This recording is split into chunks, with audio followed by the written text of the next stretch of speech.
All right, this will be for the con assignment, remainder theorem and factors. So here they want us to select all polynomials that are divisible by x minus 1. Okay. If it's divisible by x minus 1, that means that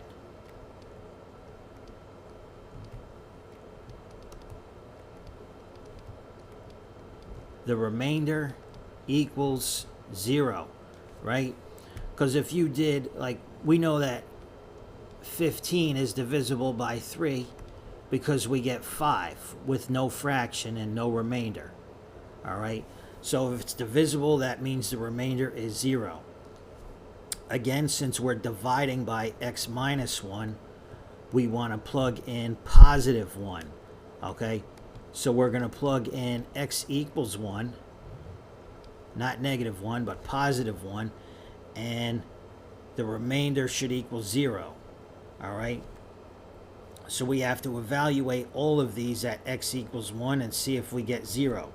It says choose all answers that apply, so it might be more than one answer. All right, so plugging in x equals 1, we're going to get 3 times 1 to the third plus 2 times 1 squared minus 1. All right, I'll calculate them at the end. This is going to be 5 times 1 to the third minus 4 times 1 squared minus 1. Plugging in x equals 1, 2 times 1 to the third minus 3 times 1 squared plus 2 times 1 minus 1. And finally, 1 to the third plus 2 times 1 squared plus 3 times 1 plus 2. Now, you don't necessarily have to write all this out for every problem, okay? You can just plug in 1 and do it in the calculator or in your head, all right? So this is going to be 3 plus 2, which is 5, minus 1 is 4. Does that equal 0? No. This is 5 minus 4, which is 1, minus 1 is 0. Yes, the remainder is 0. 2 minus 3 is negative 1. Minus 1 is negative 2, plus 2 is 0. 1 plus 2 is 3, 6, 8. Okay, so we have two answers with a remainder of 0. And that's what we want. All right, so always change the sign when you plug it in.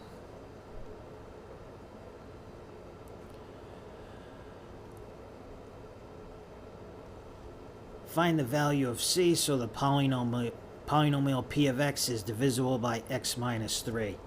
Okay, if it's divisible by x minus 3, that means the remainder equals 0.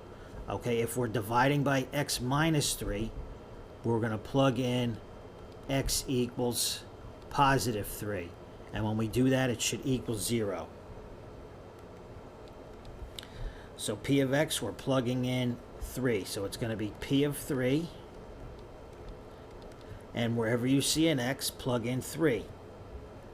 Okay, watch your parentheses. Negative 3 to the third. We don't need parentheses on that one. Plus c times 3 squared.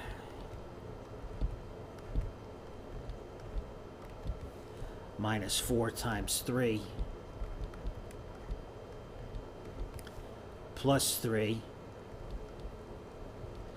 And that's going to equal 0. Okay, remember we said a remainder of 0. All right. So Okay, this is actually negative 3 to the third, so it's like this. All right, so 3 to the third is 27, but it's negative. 3 squared is 9 times c minus 12 plus 3 equals 0. Combine like terms. Negative 27 plus 3, that's going to be negative 24. Minus 12, negative 36. Plus 9c equals 0. Add 36 on both.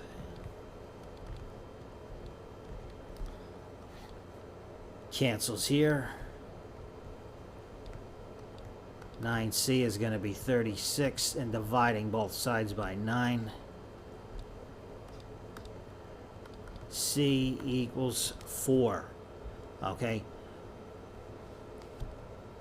So the point is, if c were equal to 4, then you can divide this whole thing by x minus 3, and you'd get a remainder of 0.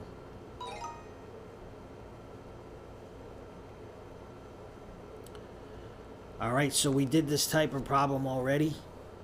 If it's divisible by x plus 3, we're going to plug in x equals negative 3.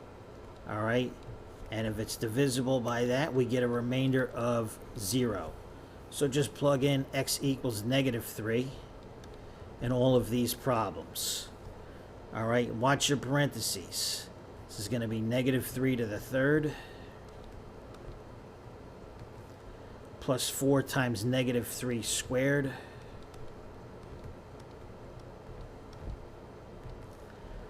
minus 9.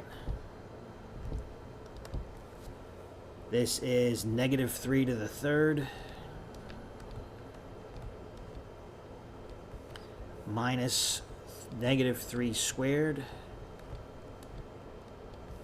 minus 18. This is negative 3 to the third minus 6 times negative 3 minus 9. And finally, negative 3 to the third plus 3 times negative 3 plus 3. All right. So do these on the calculator if you need to. I think it would be better. You know what? I'll do it in my head first and then use the calculator. This is going to be a negative 27. This is positive 36 minus 9. This is negative 27 minus 9 minus 18. Negative 27 plus 18 minus 9. And this is negative 27 minus 9 plus 3.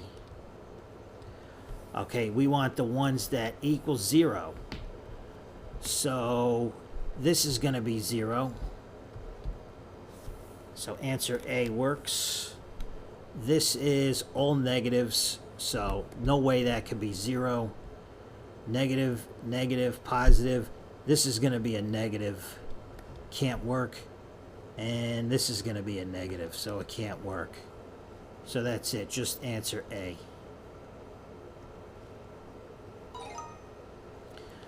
So you might not need to calculate the actual answer. Okay, you just have to find the ones that equal 0. So I don't even have to do this. I can see they're all negatives, so I know it's not 0. All right, one more. Find the value of c, so x plus 1 is a factor.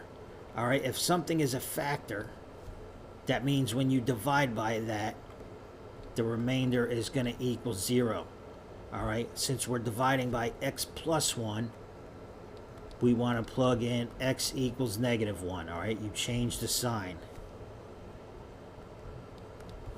So p of negative 1, because we're plugging in negative 1, 5 times negative 1 to the 4th, plus 7 times negative 1 to the 3rd, minus 2 times negative 1 squared, minus 3 times negative 1,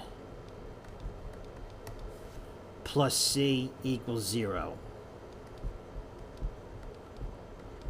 All right. 5 times 1 is 5. Just so you know, if it's negative 1 to an even number, that's going to make it positive. If it's negative 1 to an odd number, it's just going to make it negative 1. 7 times negative 1. Negative 2 times positive 1. Positive 3. Plus c equals 0. Combining, 5 minus 7 is negative 2. Negative 4 plus 3 is negative 1. Plus c equals 0. And of course c is just 1, because negative 1 plus 1 equals 0.